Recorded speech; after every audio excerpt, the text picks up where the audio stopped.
Happy Monday, everybody. Thank you so much for downloading or streaming the Be Our Guest podcast. You are in for a treat today. We are headed down to Sydney, Australia with listener Natalie, and we have a great show for you. She got to stay at the Galactic Starcruiser on one of its last voyages last September, so we talk about that experience. She's a huge Star Wars fan, so we get to hear her perspective on what it was like to get to have this experience. And we also talk about what Disney might have changed to have this place stick around a little bit longer than it did. She also stayed at Caribbean Beach and Animal Kingdom Lodge. She, of course, visited all 4 theme parks, Disney Springs.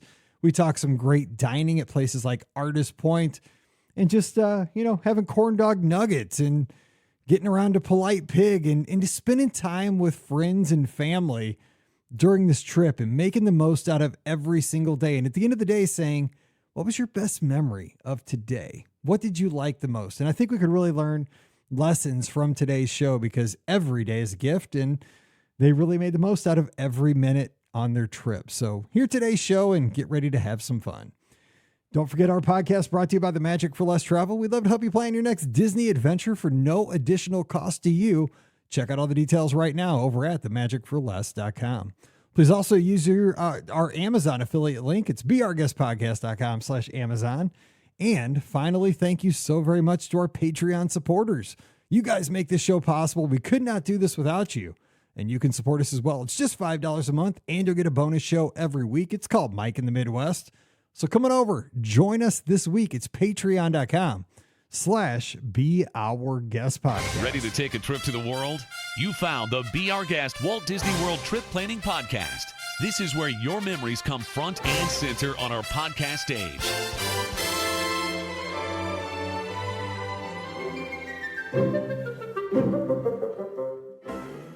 Welcome to episode 2533 of the Be Our Guest Walt Disney World Trip Planning Podcast. I'm your host, Mike Rallman from BeOurGuestPodcast.com and one of the senior agents over at the Magic for Less Travel. Happy Monday to you. Hope you had an awesome weekend, and we're so glad that you're here with us to kick off another week with us here on the show. And today we have a very special show, and I'm just going to tell you what, I'm going to be a little confused as to what day we're referring to on today's podcast, because I'm going to call today the 3-day podcast, because I'm going to let you peek behind the scenes, a little Wizard of Oz action here today. We record most of our Monday trip report shows on Wednesday evenings, so we have time to edit things and get them ready for the feed on Mondays. But our special guest is coming to us literally from the other side of the world down in Sydney, Australia, where it is Thursday morning. And of course, most of you guys are listening to the show on Monday. So if I throw in that it's Tuesday or Thursday or Friday, who knows? It's a podcast. It's the beauty of podcasting. You could listen to this thing 10 years from now and it would just be fine. So we are excited to take technology. It still blows me away that we can do this today. We're heading down to Sydney, Australia, home of the Swans. Let's hope they turn it around in time to make a great playoff push, right, Aiden? I'm still rooting for them. Have not put the hat on my head lately because I know I'm a jinx, but I will have it on proudly here soon. Go Swannies. But joining us today from Sydney, Australia, Thursday morning, where she is, Natalie. Natalie, happy Thursday. What's going on? Happy Thursday, Mike. It's good to speak to you. Or Monday, as everybody's listening. Everybody's like, or Monday, whatever day of the week. It's a already, pleasure to be on the show. I've already done it. So, of course, people here in North America listening to the show, it is, dog days of summer, the beginning of August. Everybody almost getting ready to go back to school. How are things down in Australia this time of year? What's happening down that part of the world? It's winter here, so we're all complaining about how cold it is. But as we were saying before the show started, it's probably a bit relative. I think it's 60 degrees Fahrenheit here, so you guys might still be wearing t-shirts there. We're all complaining and wearing lots of layers. I could handle that. I could take that. It gets below 0 Fahrenheit here where I live in the wintertime. So yeah, 60 would be totally fine with me. Let me ask you this, because the world's kind of coming together right now. I love this, that we get to talk during the Olympics, right? As Scott talked on Friday about his Disneyland Paris trip. Of course, Olympics taking place in Paris, France right now. We're talking, 2 different countries, 2 different hemispheres. It's awesome. How are the Olympics being received down in Australia? Is it like a big fever where you live? Like, what is everybody? I'm totally into it, and everybody I know around me, like, we're glued to the TV. What's it like down there? Yeah, same. We're all glued to the TV. The Aussies love their sport, and we're super proud of all the women. I think all of the gold medals so far have been for the women, so it's fantastic.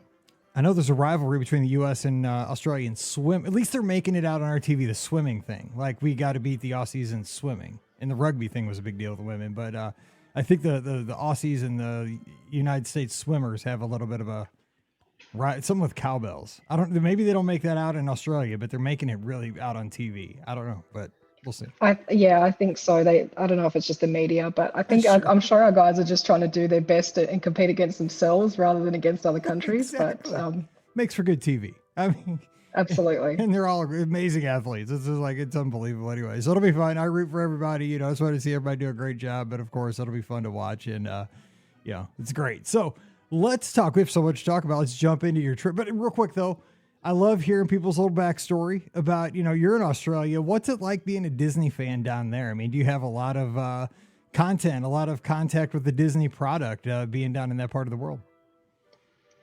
So I've always loved Disney movies, a good romance, all the music and that sort of stuff. I don't think we have as much as you guys, but certainly there's a lot of fans over here. The cruise ship, I'm not sure which one it was, but one of the Disney ships came out last year, and people went nuts trying to get bookings. So definitely it's popular as well. I was lucky enough when I was younger to go to Disneyland when I was 14. So my parents love to travel, and they took us over there. And I think they thought, as a 14-year-old, they weren't quite sure whether I was going to love it or hate it. Was I going to be too cool for Disney? But I absolutely loved it. I remember, it was just felt magical in the air. It was just amazing. And so I definitely fell in love with it on that trip. I love that, because I totally know that age, because I taught elementary school, like kids of that age, everything was, even you thought like, you're going to love this, too cool for school, right? Just, I want to love it, but I can't externally show that because it would be not cool. Do you have anything that stuck out about that trip to Disneyland that just really like a core memory that made you kind of fall in love with the place? I just remember walking around Toontown. We're eating foot-long hot dogs, which is not something we had in Australia. So I think as a teenager, we're like, wow, this is cool. One memory I always think about is I think the Indiana Jones ride had just opened, and me and my dad saw the line and it said it was going to be 20 minutes. And we went, oh, no way. Sorry, it said it was going to be like an hour and a half. And we went, no way, look at that. That's going to be 20 minutes. Like, it's not long at all. What we didn't realize was how far the line went underground. Yes. Like, it was literally Raiders of the Lost Ark underground. So 2 hours later, we finally got on the ride. Absolutely incredible, loved it. But I always think, I don't know what my mum thought happened to us, because we didn't have mobile phones back then. So me and Dad have just disappeared, and we just ended up having this great time on this ride. So yeah, a couple things. How did we get back? Because we used to go to a local amusement park back in those days called Six Flags here in the States, and our parents would turn us loose and just be like, meet back at the fudge shop at 5 o'clock. And then, it'd be like 10 o'clock in the morning. I mean, seriously, like 7 hours later, meet you at the fudge shop. We didn't have phones or anything. Just, okay, see you in 7 hours. Like, I mean, I don't know. Mum was probably waiting at security trying to find us, but it's crazy. And you're right. I mean, Scott and I say that you could do a Run Disney race, like a 5K in that queue. It's so long. Oh my gosh. It's definitely something, if you've never experienced it, is so long. I mean, if you want to fill up your circles on your Apple Watch, go on that ride. Okay, so let's talk about your trip. You were down in September. You guys did such cool stuff. Let's talk planning just for a brief moment, because planning has to be, you got to really think about this coming from Australia. So what are the logistical things you think that may be different from domestic trips for us? Because, I think it's far away for me, and it's 1,000 miles. It's a 2-hour flight. What do you have to consider, especially coming from as far away as Australia? What's difficult? I think for us, because the trips are fewer, because we are so far, we're a lot more focused on what are the must-dos. I know that you've sort of said, you don't want to always have to be focused on we have to hit every ride or every restaurant, but we really had to think about how do we make the most of our time to actually do what we want. So we hadn't visited, me and my husband went, one of our first trips overseas, we went to Disney World in 2008. So it had been a really long time since we'd visited, and the parks had changed so much. So what we needed to think about, and we were traveling with our friends, is what did everyone want to do? Because we may not be able to come for another couple of years. So how do we actually make the most of that? So what we did was we had a couple of planning dinners with our friends, and we really just made a list of everything we wanted to do to sort of lay out the days. Like Galactic Starcruiser was the driving force behind the trip, but obviously once we'd gone all that way, we wanted to also get to go to the parks and do all these other amazing things too. So definitely making lists of what we wanted to prioritize things like the restaurants, because I had knew that the ADRs could be difficult to get.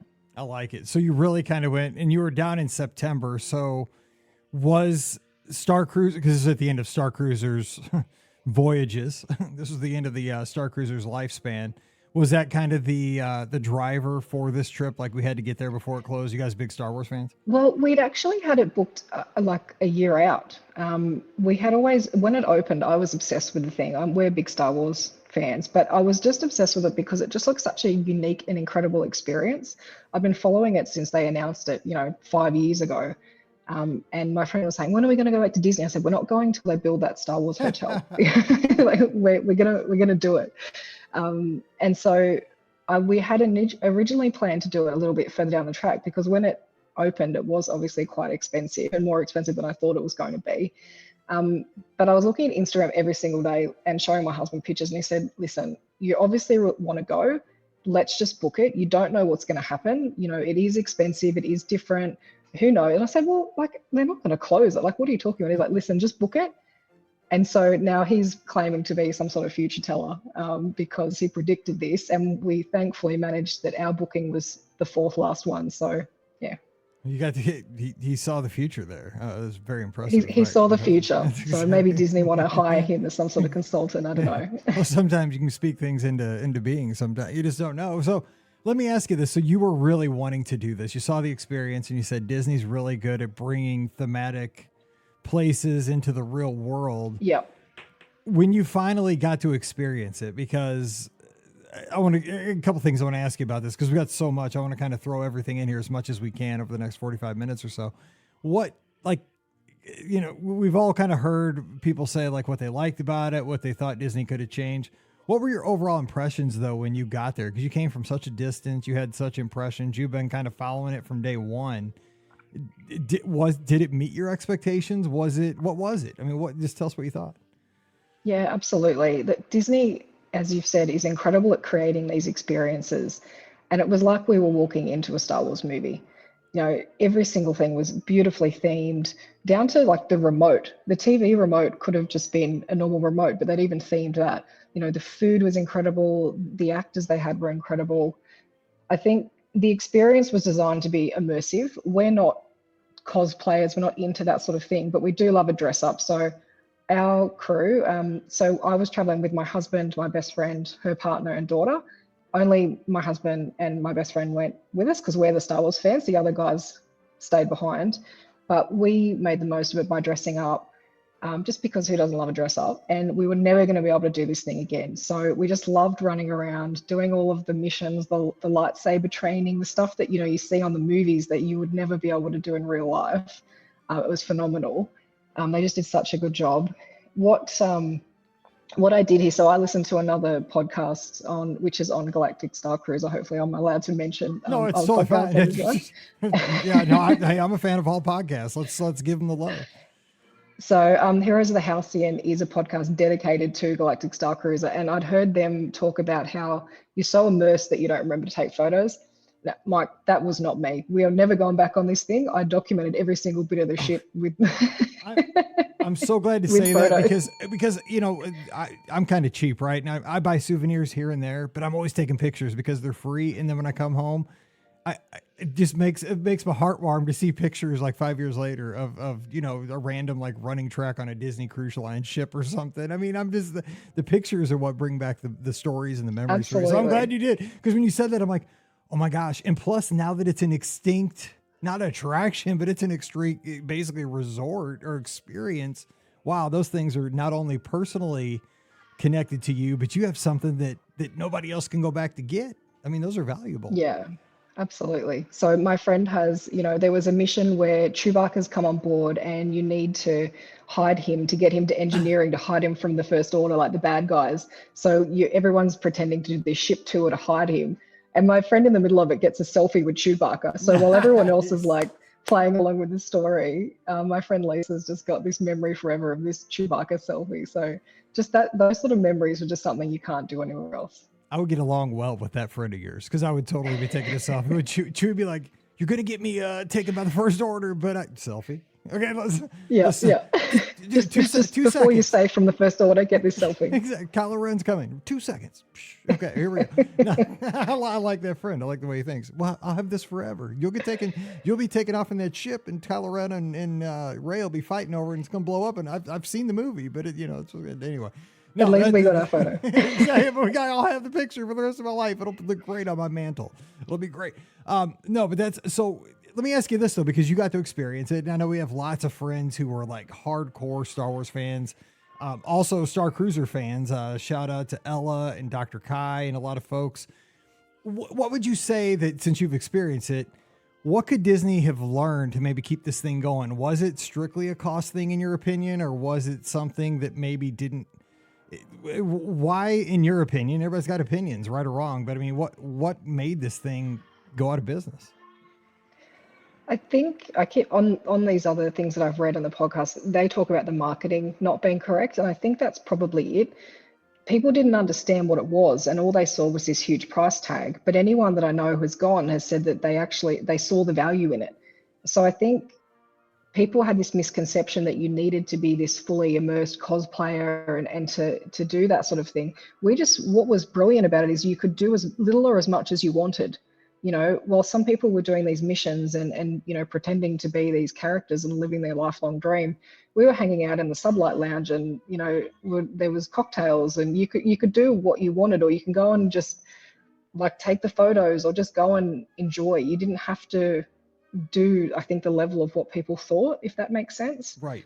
So I think they should have marketed that you don't need to be this full cosplayer person, and you show the value that you're going to get.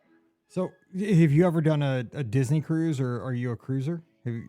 We're a cruiser, but we haven't done Disney cruises. We've done Princess and Royal Caribbean. Okay. But I mean, would you compare it similar? Because I mean, I didn't do Galactic Starcruiser. I just never, it was too expensive for my family. And I just, it was one of those things, I thought it was going to be around longer than it was. I did the opposite of you. Like I was like, I'll get to it someday. And then boom. So see ya. It's not here anymore. And I'd take the family on cruises instead. But in my mind's eye, it was more of a cruise experience, like on land, than like going absolutely. to a hotel. Is that what you would say? I think you're right. You could sit there and hang out on deck 4 and just sit in the sun, or you could go and do every activity that they have on the planner. So yeah, I agree. I think it was up to you how much you wanted to do. For me, the dressing up was part of the fun for us, because that meant we could sort of be part of it. That evolved when we found out it was closing. Me and my friend had 4 outfit changes, day and night for both days. My husband just had sort of the same pants and jacket with different shirts. He was less into the outfit changes, but for us, having these photos in this environment, as you said, that's the memories for us. And the food, oh my gosh, the food was absolutely phenomenal. The theming, Disney is incredible at themed food. This was another level. And they had like characters going around. I mean, during the meals, and the food was all different colors. I mean, like a dinner show, and all of the actors. There was a story that ran throughout. So yeah, absolutely amazing. Yeah, I would have been. See, like if I'd have gone with my wife, right? She would have never ever. She doesn't like attention, right? She's married to the wrong person. She calls me Mr. Microphone, and she doesn't like attention at all. And like we taught 6th grade together at elementary school, and sponsored all the activities in the building, and every time we have a big assembly, I was always the guy at the microphone, always doing all the talent shows and all that stuff. And she'd organize everything, but she never wanted to be up front and center. She's like, I'll do all the organizing, all the paperwork, all the stuff you hate. Just get up there and talk in front of the whole school. So we're a good couple, but like she would never cosplay or like wear a costume on Starcruiser. She might maybe go with me, maybe if I begged her. But like, I'd be like, it's only 2 days. Like I have to get my money's worth, or, 3 days, whatever. I'd be, I'd have my jumpsuit on, like I'm, Luke Skywalker, or, whatever. I'd be Han Solo in it. Cause what other opportunity do you get? You're not going to be around these people. That's how I feel on a cruise, right? I mean, I have a good time in Evolution or the Tube or whatever each night, because if I'm playing the Newlywed Game or playing a scavenger hunt, on a cruise, I'm never going to see these people again. I'm not going to be crazy, exactly. But I'm going to have a good time. Who cares if you embarrass yourself a little bit? It's fun. Anyway, It's Sounds all like it about was fun. Exactly. Exactly. So people just have a little fun. So you did that. So you did that at the beginning of the trip, right? To kind of kick it off because Yep. that's kind of limited availability there. So you decided, then you went to Caribbean Beach after that? We did. So we went to Caribbean Beach. The next day when we left, they organised a transfer for you. So we dropped off our bags at the hotel, which was kind of funny because we built a lightsaber on Batu. So we dropped off, I think, 2 large suitcases, our carry-ons, and a lightsaber with, with bell services. I love when I get on the planes domestically, you see people, it's the only place, Orlando's the only place when you're going home, you see people board airplanes with lightsabers. Like, it's like, this is the And we were weirdest one thing of those ever. people. Yeah, exactly. Now, like, I don't even bat an eye anymore. Like, when I'm flying home to St. Louis, like, typically there's somebody getting on the plane with a lightsaber. It's like, okay, all right, somebody's got a Well, lightsaber. Mike, we also did the droid building on Batu. So our suitcases were then full of the outfits from Galactic Starcruiser, 2 droids, a lightsaber, and they gave us a free shield when we bought the the lightsaber. So suddenly I had to find room for a giant shield in my suitcase. So that was delightful. See, But so we left all of that with bell services, and our room wasn't ready at Caribbean Beach. So we headed over to studios. We thought let's take advantage of the Skyliner and just go to one of the parks. And it had changed phenomenally since we'd been there. All of the Toy Story Land, all of Galaxy's Edge. So we went until we couldn't go anymore, and then we headed back when our room was ready to Caribbean Beach. So what did you think? Because you haven't been there in a long time, and the studios is probably the park that had seen the most dramatic changes. I mean, obviously, Great Movie Ride's gone. Now you have Mickey and Minnie's, and Toy Story Land's brand new. I mean, Batu. I mean, that's a totally, that's probably 75% different park than you saw that last time. Yeah, absolutely. We loved it. It's such a beautifully done park. Toy Story Mania is one of our favorites. To Millennium Falcon, Rise, just there's some absolutely incredible rides there. The queues, I will say, were very long for what we had experienced so many years ago. But the funny story is that night we went back and crashed after Galactic Starcruiser in the afternoon. Woke up, it was absolutely pouring. Most people were leaving the park. So my husband said, "Listen, we're Aussies. We've come all this way. We're going out in that rain." So I had packed some rain jackets, and while everyone was leaving, we headed in and we walked onto every ride pretty much that you could want to go on in the park. So we didn't need Genie Plus. We managed to just run around in the rain and go on whatever we wanted. Well, so that was going to be my next question, was about Genie Plus, because you came from I guess your last trip was obviously before Genie. Was it in the Fast Pass Plus days, or it was included? It was in Fast Pass, yeah. Oh man, that was a long time ago. Oh my gosh, oh, those were the days. Oh my gosh, those such good old days. So what was God, I haven't talked to anybody. I haven't asked this question in forever. But what was that like? I mean, a shock to the system going from the old Fast, because now we're kind of back to the Fast Pass Plus days almost. You just got to pay for it. But I know. I feel like we got ripped off a little bit because when we went, there was park reservations and sort of this old Genie Plus, and now we're in the new era. But yeah. Look, I'd read a lot about it, so I was prepared. We were prepared to buy it most days. We didn't need it a lot of days. We did get it one day for Magic Kingdom because we were going on a Saturday, and we just thought it was going to be really busy, and it was absolutely worth it that day.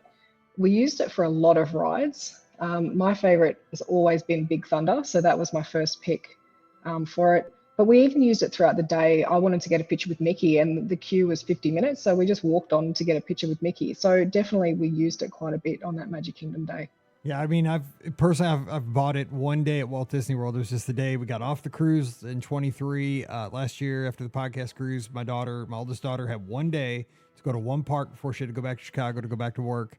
And she hadn't been to she's kind of like you. She hadn't been to the studios in years and years, hadn't seen Batu, hadn't seen Toy Story Land. I was like, okay, we're just going to buy Genie Plus so you can see the whole park. And man, we went from time we got to the studios to the close with Genie Plus. We got a ton done. I mean, I cannot argue with it. It's just, I hate buying it, like especially for 4 people, but it did its job. I mean, we just kept, but we were on our phone constantly. Like I felt like I was always like feeling like a statistician the whole day, like, how can I maximize? Yeah, you were constantly anxious about, what's our next one, and making these decisions. So right. yeah, but I think for the day that we went, we definitely got the value out of it. We managed the other days because we were there for a little bit longer. We made it work that we didn't need it. Nice. All right. So Caribbean Beach, did it work out well for you as a place to stay? Beautiful resort.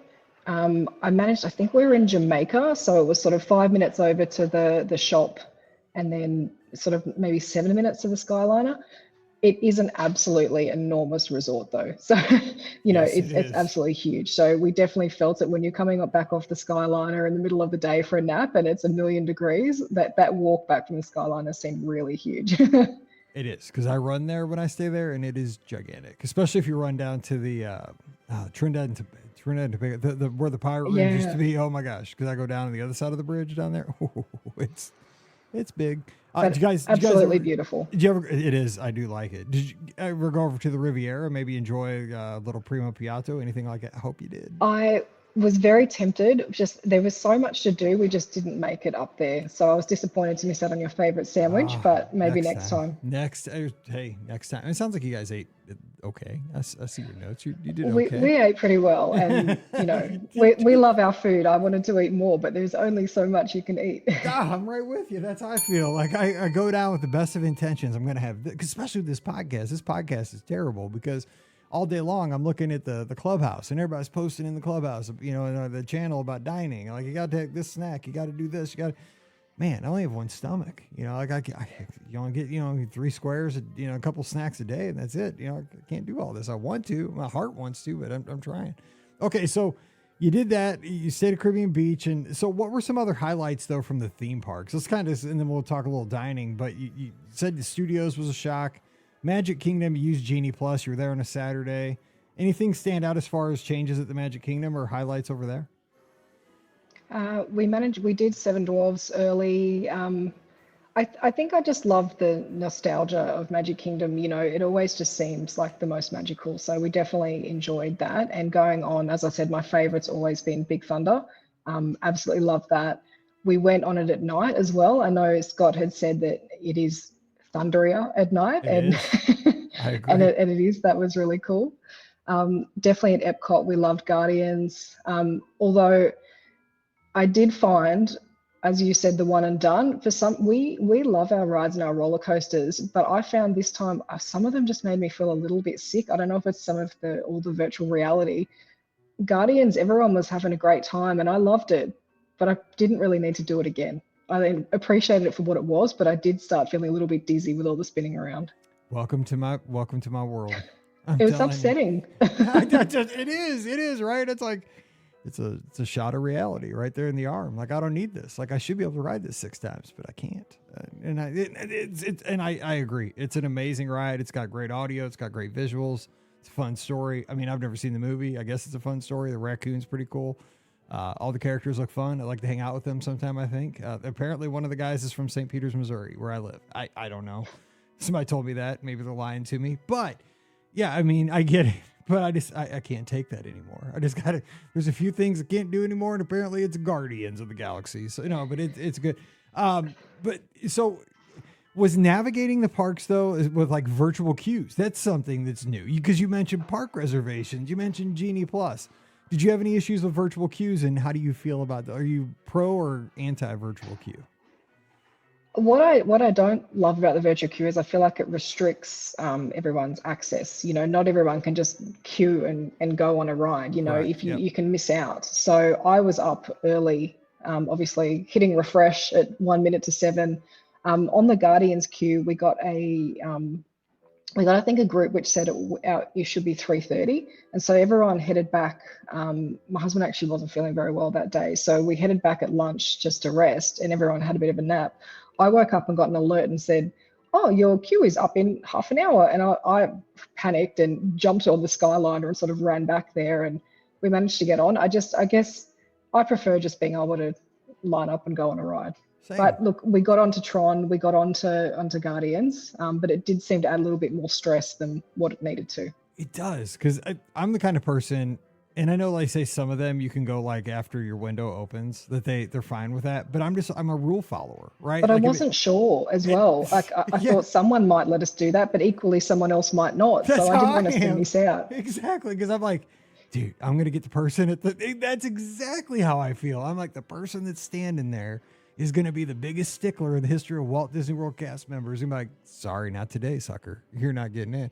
Because and I'm always watching the thing like, the little bars fill up. You got the 5 bars. Okay, I'm at 3 bars. I'm always updating the family like, we're at 3 bars, and it'll say something like, you're almost there, like, and I'll let everybody know we're almost there, so we can't leave. We got to be semi in the neighborhood of whatever, Tron, or, we can't leave the Magic Kingdom, or at least, we can't leave the Contemporary, so we can just get on the monorail. Or it seems like that was my mistake. We did leave the park, came home and have a relaxing nap, woke up, saw this alert.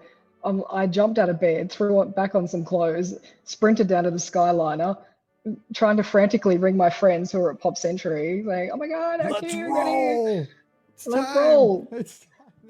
It shouldn't be that way. And briskly walking through, obviously the smallest of all of the parks, being Epcot, trying to get back to Guardians. So I felt like, and then I was in the queue for 40 minutes anyway after that. So I don't know, I probably look like a crazy person, but I got on that ride.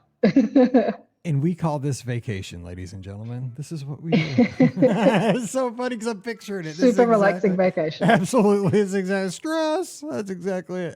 That's totally it. So did you guys head over to Animal Kingdom? Well, I know you did. I'll talk about this in a second. You did Wild Africa Trek, which I want to get your thoughts on that because that sounds awesome. I've never done that. But what about the park itself? Did you guys spend time over there? Yeah, so I've always loved Animal Kingdom. I was one of my favorites last time, and I've always wanted to stay at Animal Kingdom Lodge.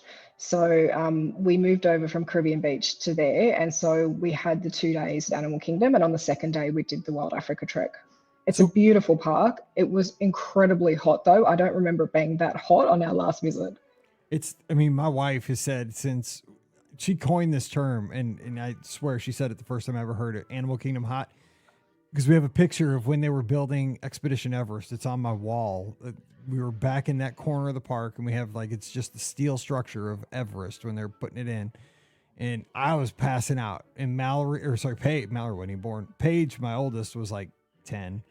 And I was just like, oh God, it's so hot in this park. I mean, it was so hot that day. It was in July. And she's like, it is like Animal Kingdom hot in this place. It is like its own kind of hot. I'm like, you just named something because it is. It's like its own kind of hot in there because it's jungle. It's like a jungle. It's like humid. All those trees and all the animals. But you're exactly right. You got to watch it when you go over there. Now, you stayed at Animal Kingdom Lodge. Really cool place to stay. So you got to stay at the Galactic Starcruiser. Super thematic. Animal Kingdom Lodge, same thing. Caribbean Beach has this Caribbean feel, that beachy feel.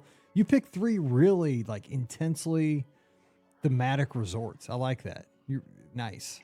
Cool picks. For me, as part of travel, I always think that, unique experiences are why we travel, and Disney does the theming so incredibly well. So I thought, why not make the most of that? Our very first trip, we stayed at All Star Sports. That was what our budget allowed. And obviously that's also great theming, but we wanted to stay somewhere a little bit nicer this time. And I certainly think we achieved that. Any tips or any thoughts on Animal Kingdom Lodge for anybody staying there? Because I know we have a lot of folks coming up here staying there soon. Especially I saw folks today talking about it in the clubhouse. Yeah. Oh, look, it's absolutely beautiful. Like the foyer when we walked in was incredible. I think the only one we saw that was better was Wilderness Lodge.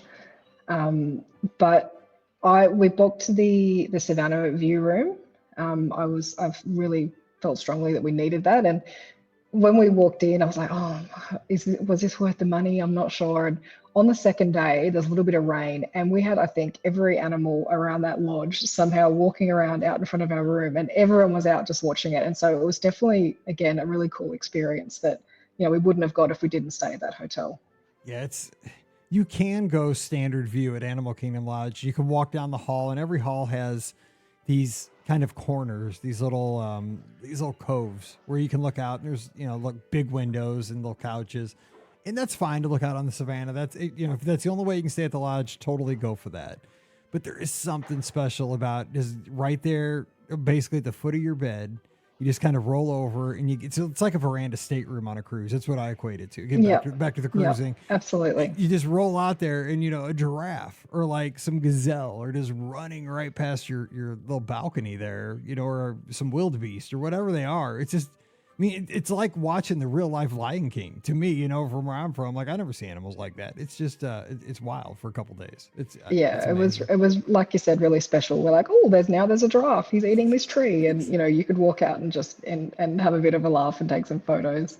I have on my ultimate bucket list to do a safari one day in Africa, and my husband's telling me, well, no, we've done the Animal Kingdom Lodge now. You don't need to do that. So He's a smart guy. He's like, okay, check. That's close enough. Check. We're in the ballpark.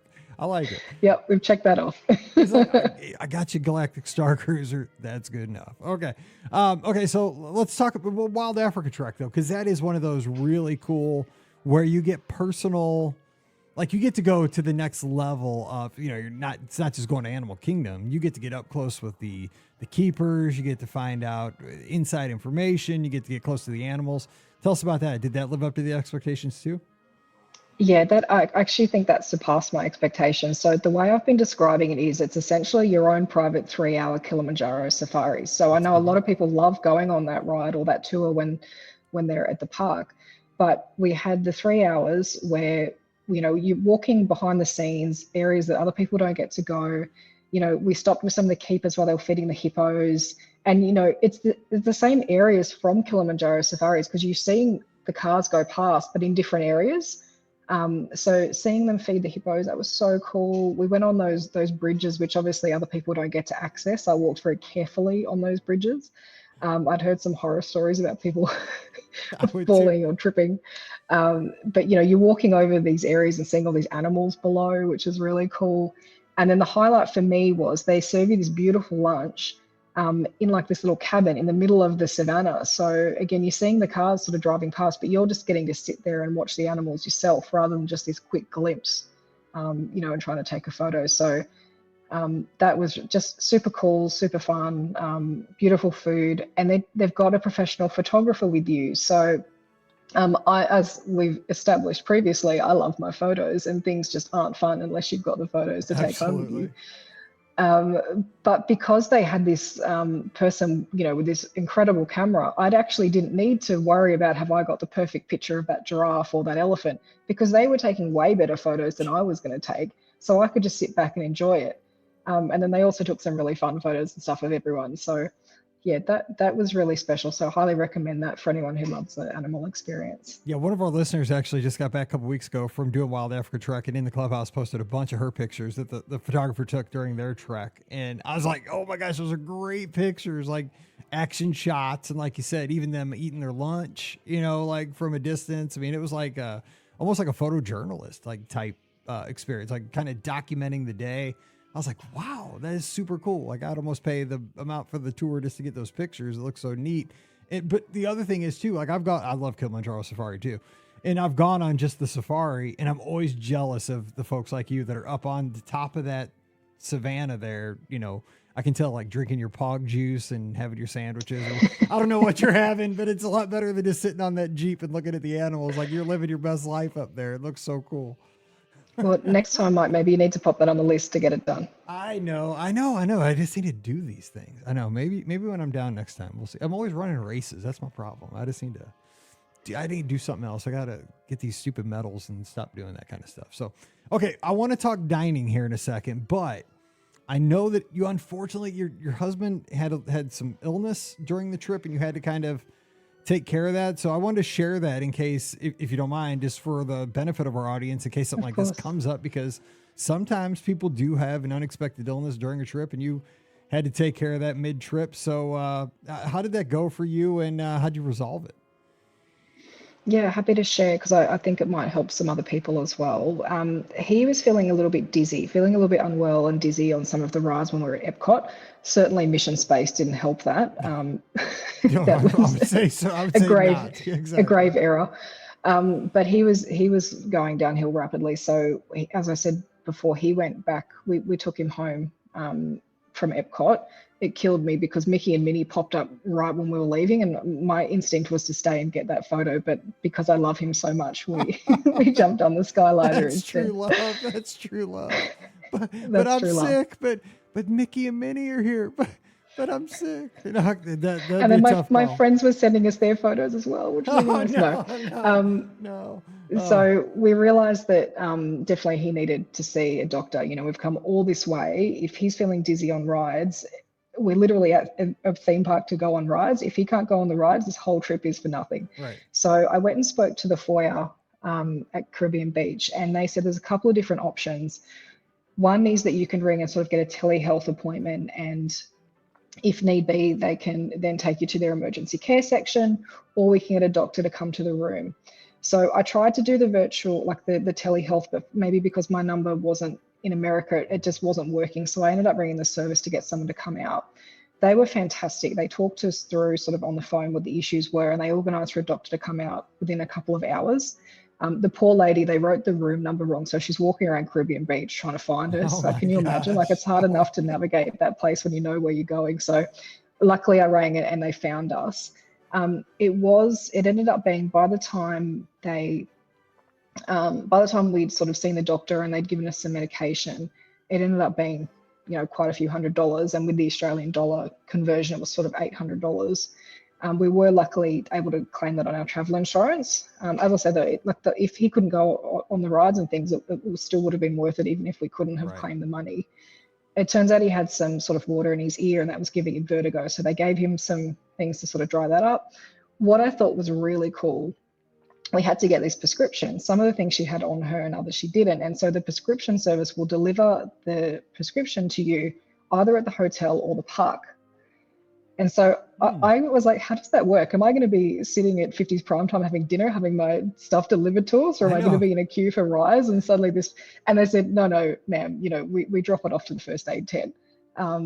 But so in the end, we just said, look, let's get it dropped off to the foyer. We'll go to dinner and we'll come back and we'll get it. We didn't want to have to stuff around sort of trying to find where the pickup spot was in the park. So it was a really good service.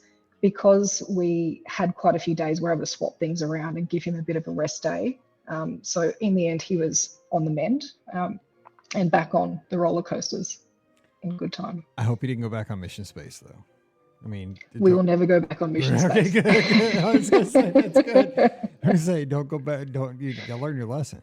No, it's good to hear, though. And that's great advice. I just want to throw that out there because, I mean, things happen, especially, you know, sometimes, like, I mean, a lot of kids, a lot of times will jump in the pool. Like, if they don't swim a lot at home, they'll get swimmer's ear or something. You know what I'm saying? Like, get that in there, and who knows? I mean, it's just good to have. Hopefully, nobody that's listening to the show ever needs it. But maybe in the back of your head, if something pops up, you hear this, you know, like Natalie, just remember, Natalie said, you know, just go down to the front desk. I just think if you're worried about it and you're not sure how to get access, it was a really good service. You know, that they came to the room once they found it. They had medication they could give us, or they could really easily get us the medication. So we could have him on the mend and back on Tron. That is so good. Here we go. Woo! What'd you think of Tron, by the way? Was it? Did it live up? I loved it. I loved it. We'd watched the movies before we went, just to reminisce. And I just love a roller coaster. I think a lot of the rides they're building, there's so much virtual reality things. I just love an old school, really good roller coaster. I know some people said it was short, but it was fast and it was fun. It's fine. So yeah, it's long enough for me. We enjoyed it. I'm with you. It's cool.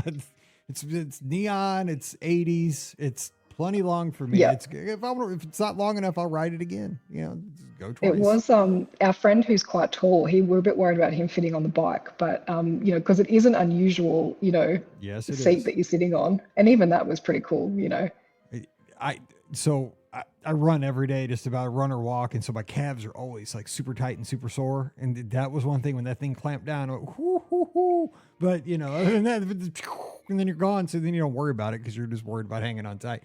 But yeah, it's a fun ride. And you get the coolest picture and video. Like if you have PhotoPass or Memory Maker, I love that because I have it like, absolutely. Our friend's daughter the photo is, she's so terrified. It is probably our highlight photo of the whole trip. And you know, if you're a couple, right, I'm sitting next to my wife. It's great because I'm like, you know, totally into it. Like, here we go. And she's just like, so it's the best picture for the living room. Okay, so let's jump into dining. So I know you went to a lot of cool places, but looking back now, it's been a minute. It's been a few months. But what would you say, because I have a few places I'd ask about, but I want to ask you, like, what was maybe your top table service experience of the trip? Top table service, I think it's tied. We've got 50s Prime Time. That was Cool. so much fun, and the food was amazing. The guys are still complaining they didn't order extra fried chicken. Oh, I kept having to remind my husband that he had been sick the day before, so extra fried chicken maybe wasn't ideal, but the guys are still just saying how much they absolutely loved it. The other one was Artist Point. I know you and Pam and the guys were saying on another episode recently that you think it sort of lost some of the magic, but obviously we hadn't been before. This was our first time. It was a beautifully decorated venue. The characters walking around was so fun. The Evil Queen was hilarious. And the food was just beautiful, and it was beautifully themed. now see, I've never been. I was never there before because it was a signature restaurant before, I believe, and it was kind of fancy over Wilderness Lodge. And I was just like, yeah, you know, I I tend to not go to the signature places; they're too expensive for my blood. A lot of times, I mean, I went to Le Cellier and stuff back in the day, but now that it's you know, got the Evil Queen and the, you know, that kind of stuff, I'm curious. But the problem is, like, it doesn't. There's a few restaurants that just never come to my mind when I'm thinking about going to places, and I think that Wilderness Lodge a lot of times is just like off the radar. Like you don't think about it as often. I don't know if that's true for everybody, but like Artist Point just never ever pops into my head. You don't hear many people talk about it. I think I just did a lot of research around, what are the really cool themed experiences that you can do, and that had the character dining as well. So, like when we were making the list for the restaurant, I can eat a great steak at home. I don't need to go to a steak restaurant. But what I can't do is eat in a castle or eat in a forest or eat in a That's a diner, good you point. know. Yeah. So that's sort of how that helped make our list of what are those really fun experiences. And it was really great to see Wilderness Lodge. That's a really cool restaurant, a really cool hotel. Sorry, like just walking into that foyer, I've never seen anything so huge in my life. That was just like astounding, that foyer. And then just getting to walk around and then have that beautiful dinner. The Evil Queen was so funny. So I'd convinced the guys that we needed to wear these, that we'd bought them grumpy shirts from one of the Disney outlets before we visited. And so we've got a really great photo of them wearing this shirt with Grumpy. And then when we went to get the picture with the Evil Queen, she like banished them. She's like, who let them wear that? I'm not getting a photo with them with that shirt on. And because I had made them wear the shirts, I then got thrown out as well. And we're all just laughing at it. It was just, in the end, obviously we got let back in for our photo, but she was such a character. It was just good fun. See, that's what I love. I love because it's more than a meal; it's an experience at that point, right? And it's the story behind the meal. You have that. Yeah. I got to get over, and I've heard it is really cool looking in there. So my problem is I just have to remember to make the ADR and go. I know it's super popular over marathon weekend because Dopey's there, and everybody that's running the Dopey challenge wants to get their picture with Dopey. I always forget. I'm terrible. Like I got to do it. I got to do it. So. I'm going to make you a list, Mike. All right. Next trip, I'm going to send you a list of stuff you got to do. Natalie, I'm sending you a list and you can make my ADRs. Usually it's Scott. I don't think Scott's going this year, so I'm going to be out of luck. I'm just going to be, they'll just be having hot dogs and that's fine. Corn dog nuggets, I'm good. I'll save money. A couple, you did Tepanito too, real quick though. Did that live up to your expectations? I love Tepanito myself, but.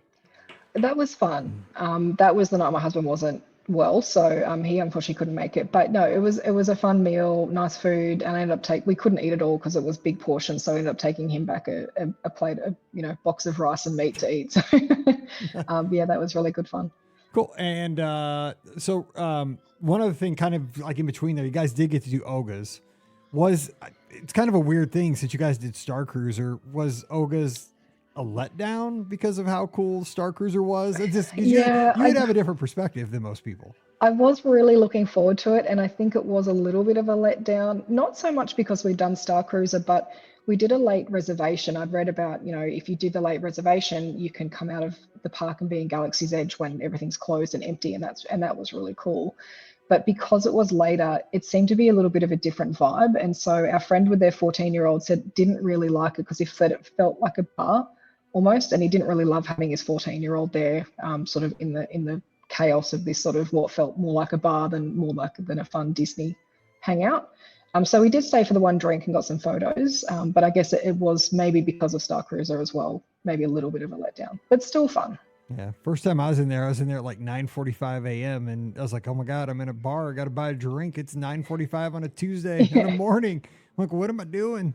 But I did. I got like some kind of drink with tequila in it, and like DJ Rex was playing music. I'm like, what universe am I in that I'm having a drink at 9:45 a.m. on a Tuesday? But hey, when you're on vacation, I guess. I was like, I'm here for research. I got to find out what this place is, because right after it opened, I was like, this place is pretty cool. Okay, real quick, a couple or a quick service place I want to ask you about. Polite Pig, because that's very American. I mean, I think. Was that a hit?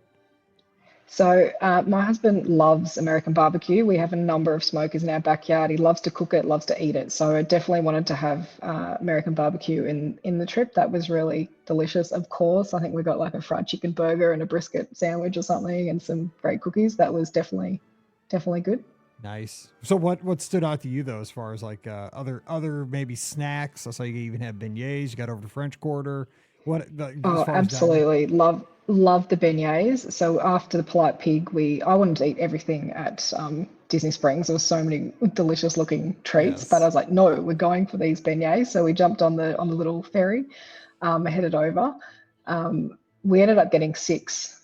We probably didn't need to eat six, but I was convinced that it would be a better photo to have six on the plate. I So we mean, ended up. you came all the way from Australia. I mean, you got to get six. We've come Absolutely. I'm like we've come all this way. We may not eat these for many Exactly. years, so we're getting six. We didn't eat them all. We took some back and ended up eating them for breakfast the next day. Yes. They were amazing. The corn dog nuggets, definitely a favorite. We mobile ordered them from Tron, so we're coming out of Tron, and I'd ordered it, and I said we're ready. I took the gamble, said we're here, but we weren't here. We were 5 minutes away, You and play my that husband was like, game oh. too. I do the same thing, and I I'm like, yeah, I'm here. It's relative. I'm relatively I here. played the game and I said, I'm confident we can get there in the next couple of minutes. It turns out there was actually a parade going through, and my husband said, if Oh my corn dog no. nuggets are cold, you're going to be in trouble. But no, they were perfect when we got there, so I was lucky. Yeah. Okay. There's a tip for you, everybody, here on a Monday. If you hear before you say I'm here, listen to see if you hear any music Make between sure there's no you and the parade. restaurant. Is there a soundtrack playing? Do you hear drums? Do not push the button. But yeah, That was otherwise a you're rookie good. mistake Yeah, by me. exactly. Now I'm gonna think about that, because I do that at the studios all the time for my grilled cheese chicken sandwich thing. I'm always like, I'll be at the very front of the park. Yeah, I'm here. I mean, there's no parade there, so really, I mean, there's nothing gonna stop me. I'm on a mission. I mean, I'm gonna, I I think need you that can thing probably started. run faster than me as well. So Well, I mean, no running, but it's speed walking. I don't want to get thrown in Disney jail, but yes, I can walk. I'm pretty tall and can walk pretty fast. Any other though snacks, or because you did a couple other Yak and Yeti? I see a couple other places. I just love the theme, eating a Mickey bar or eating, some Mickey waffles for breakfast. That's always a favorite of mine. So, in anything that looks like Mickey, really. Oh gosh, we would travel so well. Next time you come over, you gotta let me know, because I want to travel with your crew. We would, because you do so much. Like it's like I feel like you're like in my head. We do so much alike as far as what you like on your Disney vacations. So as we kind of wrap though, it looks like at the end though you went over to Universal, right? And it looked like it's kind of Halloween season. Tried a couple of things. Maybe some things were hits, some things were misses. Looks like Harry Potter was awesome. You're a hot Harry Potter fan, so you want to share just a few brief thoughts on your time over at Universal? Yeah, absolutely. So we stayed, we had been previously, and we knew that we needed that express pass. So we stayed at one of the premier restaurants, premier resorts. So we got that. And that's amazing. Like walking into the parks and pretty much just walking onto whatever ride you like, that is, you know, definitely worth the money. We were really excited about Halloween Horror Nights because we'd heard so many good things. I think we just got unlucky that night. It was raining, and they have a lot of people at that event. So the lines for the haunted houses were extremely long. Um, and we just, because it was raining, we just weren't willing to stand it for 60 minutes in the pouring rain to get into these houses. So we didn't get to enjoy that as much as what we wanted. So I think just for people to consider, is that the sort of thing you're after? Because it is quite long queues when they visit. But we love Universal. It's always really good fun. The Harry Potter stuff, it feels very Disney, and what they've built, the immersiveness, like it felt like Pandora that they've done at Animal Kingdom. You know, that's the sort of level that it felt that they've done. It was really beautiful, and we loved that. Yeah. Yeah, and some great rides at Universal, like the Velocicoaster. Oh my God, that was the craziest thing I've ever been on. The Hagrid's ride, that is just so cool. Definitely that they love their extreme roller coasters. Yeah, I felt the same when I went over to Universal and we went through the Harry Potter areas. I felt like it was so Disney. Like I've never seen the Harry Potter movies or read the books, but I was just like, this is so wild. You know, like getting on the train, going through the train station, the bank. I mean, like I didn't know anything about the story, but I was like, this world is crazy. Like it just, you know, the snow on the mountaintops. It's a home run in thematic, you know, like in a thematic environment. Like it was so cool. Yeah, they've built definitely a beautiful world there. I loved it. I didn't know what was going on. And they're like, and then Ricky's like, I think Ricky was there, Ben or somebody, this is a travel agent thing, but they're like, okay, this store is going to have a kid puking in the window. I'm like, what? I'm like, that's not Disney. I'm like, it's part of the story. I'm like, what story? I'm like, what are you talking about? And they're like, yeah, it was. Anyway. So yeah, different. But it was cool.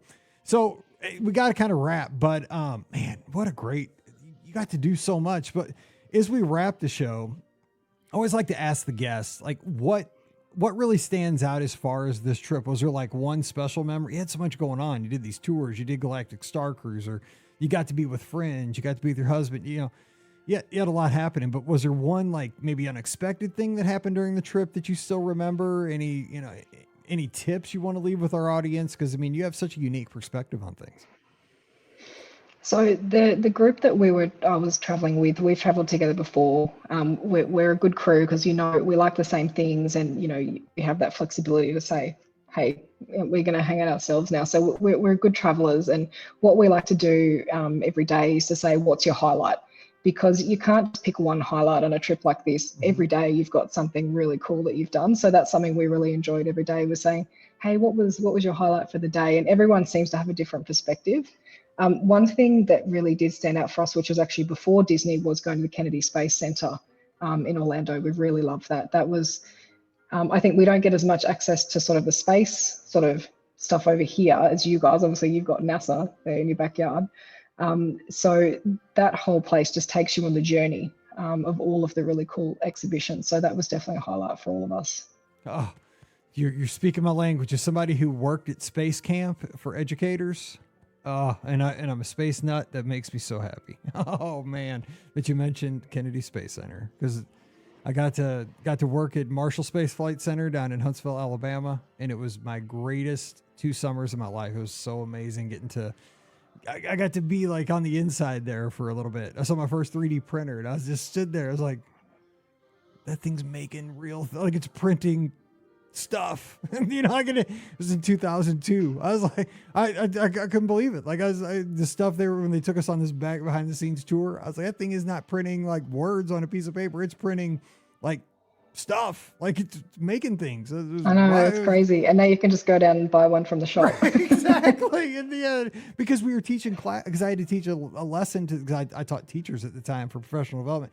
I know it's way off of the rabbit trail, but one of the classes I taught was on spinoffs of NASA, and how one of the reasons that we have this NASA, you know, government agency, that not only to get people to the moon, but one of the benefits to the American citizen is that these technologies that NASA develops trickles down to all these things that become worthwhile to the American public, and also worldwide, you know, things like Velcro and, I mean, just telecommunications and things like that. But yeah, but I was sitting there looking, that's what happened with 3D printers, right? And I can buy them for $100. But I remember sitting in this like big warehouse in Marshall Space Flight Center. You had to have top secret clearance to get in there. Like we had to get fingerprinted and all this stuff to go on this tour. And I was looking at that thing, and this was before iPhones even. This was like way before iPhones even came out. Because I wanted to take a picture so bad if I could have, but it was before that. I was just staring at that thing. I was like, what? It blew my brain almost exploded. I'm like, it's not printing words. It's printing like a block. It's printing like a sphere. It was anyway. But yeah, I'm so glad you said that, because I'm a space nut. So that you just made me so happy. I love that. I mean, how cool is it that we're talking? You're in Australia. I'm in the dead center of the United States. And we're Disney fans. Amazing. It's the greatest. Amazing. It is so awesome. Well, Natalie, thank you so much. And truly, I hope that we could maybe see each other at a Disney destination someday, share a soda, share some stories. And it is so cool, though, that Disney can bring us all together. And like the Olympics are bringing the world together right now. And I just love this for kind of the world. And it's so cool. So thanks for taking the time. And I hope you don't get too cold down there in that 60-degree Fahrenheit weather down there this winter. So we'll be thinking I'm going to go put a jumper on. Yes. It's getting a bit chilly. Please do. We'll be thinking of you. Make sure you take care of my Sydney Swans. We need them to get a championship down there for us. Will do. All right, Natalie, you have a good one. I appreciate you very much. Thanks, Mike. Good to talk to you. All right. Don't forget, today's show brought to you by the Magic for Less Travel. Don't forget, we'd love to help you plan your next Disney vacation, whether it's to Walt Disney World, Disneyland, Disney Cruise Line, or Adventures by Disney. We're going to take great care of you. And the best part, no additional cost to you. Check out all the details right now over at themagicforless.com. Please also use our Amazon affiliate link when you shop online. That one extra click supports everything we do throughout the year. It's beourguestpodcast.com/Amazon. And thank you so very much to our Patreon supporters. You guys make the show possible. Couldn't do it without you. And our Patreon supporters get a bonus show every week. It's called Mike in the Midwest.